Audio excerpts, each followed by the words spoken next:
বিক্ষোভের আগুনে জ্বলছে বাংলাদেশ। নাগারে চলছে ইট বৃষ্টি। বাংলাদেশের রাস্তায় পড়ে ইটের টুকরো। বারবার বিক্ষোভকারীদের সঙ্গে সংঘর্ষে জড়ায় পুলিশ। পরপর গুলির শব্দ, ছোড়া হচ্ছে কাঁদানে গ্যাস।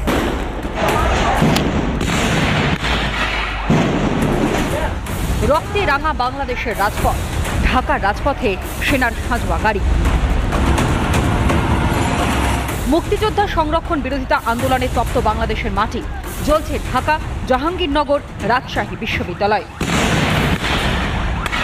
বিক্ষোভকারী ও পুলিশের সংঘর্ষে মৃতের সংখ্যা 100 পার। কান পাতলেই শোনা যাচ্ছে হাহাকার। পথে নেমেছেন আইনজীবীদের একাংশ। কিন্তু কেন এই আন্দোলন? কোটা সংস্কার আন্দোলন। সরকারি চাকরিতে সংরক্ষণ বাতিল, শুধু জনজাতি ও বিশেষভাবে সক্ষমদের জন্য সংরক্ষণ। সংসদে সংরক্ষণ নিয়ে নতুন আইন পাশ। পরিস্থিতি নিয়ন্ত্রণে আনতে বাংলাদেশে জুড়ে কারফিউ জারি।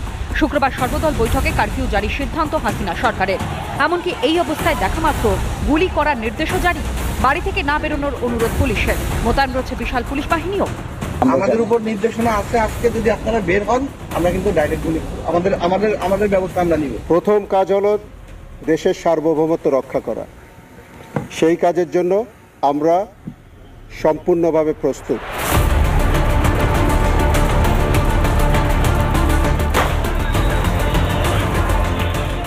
এই আন্দোলন আর শুধু বাংলাদেশেই সীমাবদ্ধ নয়, আঁচ ছড়িয়ে পড়েছে বিদেশের মাটিতেও। কাতার থেকে কলকাতা, টরেন্টোতেও চলছে বিক্ষোভ। সংরক্ষণ সংস্কার নিয়ে বাংলাদেশে চলছে মামলা। 2018 সালে সংরক্ষণ তুলে দেয় হাসিনা সরকার। সেই সিদ্ধান্ত বেআইনি বলে সংরক্ষণ চালু রাখার পক্ষে রায় হাইকোর্টে।